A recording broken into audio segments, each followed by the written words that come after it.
নমস্কাৰ এই মুহূৰ্তত আহি পৰিছে আপোনালোকৰ বাবে ৰাতিপুৱাৰ কেইবাটাও গুৰুত্বপূৰ্ণ খবৰ আৰু এনে ধৰণৰ খবৰসমূহ নিতৌ চাবৰ কাৰণে আমাৰ চেনেলটো সাবস্ক্ৰাইব কৰাৰ লগতে ভিডিঅ'টোত এটা লাইক কৰি দিব। তেন্তে আহক বন্ধু বান্ধৱীসকল আজিৰ খবৰ কেইটা আৰম্ভ কৰক। ৰাজ্যিক কেবিনেটে 10টা বৃহৎ সিদ্ধান্ত গ্ৰহণ কৰিছে ৰাজ্যবাসীৰ বাবে।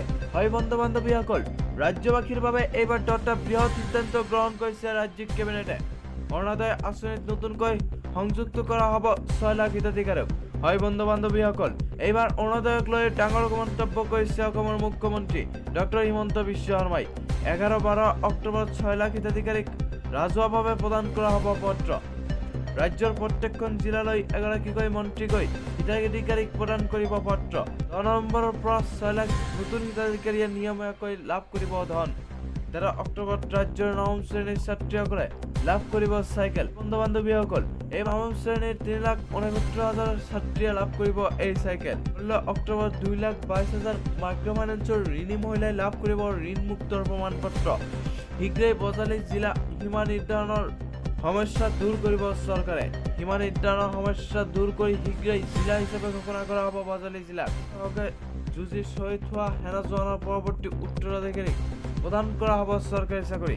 যোগ্যতা অনুসৰি শ্বহীদ সেনা জোৱানৰ পৰৱৰ্তী উত্তৰাধিকাৰীয়ে লাভ কৰিব চাকৰি। চৰকাৰে বিদ্যুৎ কৰ্তনৰ সমস্যা দূৰ কৰিবলৈ 100 মেগাৱাট বিদ্যুৎ ক্ৰয় কৰিব চৰকাৰে। এনাৰ্জি কৰ্পোৰেট লিমিটেডৰ পৰা ক্ৰয় কৰা হ'ব 100 মেগাৱাট বিদ্যুৎ। আজিৰ পৰৱৰ্তী খবৰ, ৰেচন কাৰ্ডক লৈও ডাঙৰ ঘোষণা কৰিছে অসমৰ মুখ্যমন্ত্ৰী ডক্টৰ হিমন্ত বিশ্ব শৰ্মাই। ৰেচন কাৰ্ড নথকা লোকসকলৰ বাবে ভাল খবৰ। এইবাৰ হিমন্ত বিশ্ব শৰ্মাৰ ডাঙৰ ঘোষণা।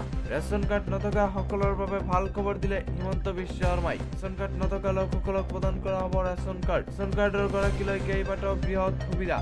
চাউলৰ উপৰিও হিতাধিকাৰীয়ে লাভ কৰিব 5 লাখ টকাৰ চিকিৎসা বীমা তথা ৰাজ্যৰ বাহিৰৰ যিকোনো চিকিৎসালয়তে লাভ কৰিব এই চিকিৎসাৰ সুবিধা। ৰেচন কাৰ্ডক লৈ এইদৰে দুটা ডাঙৰ ঘোষণা কৰিছে মুখ্যমন্ত্ৰী ডক্টৰ হিমন্ত বিশ্ব শৰ্মাই।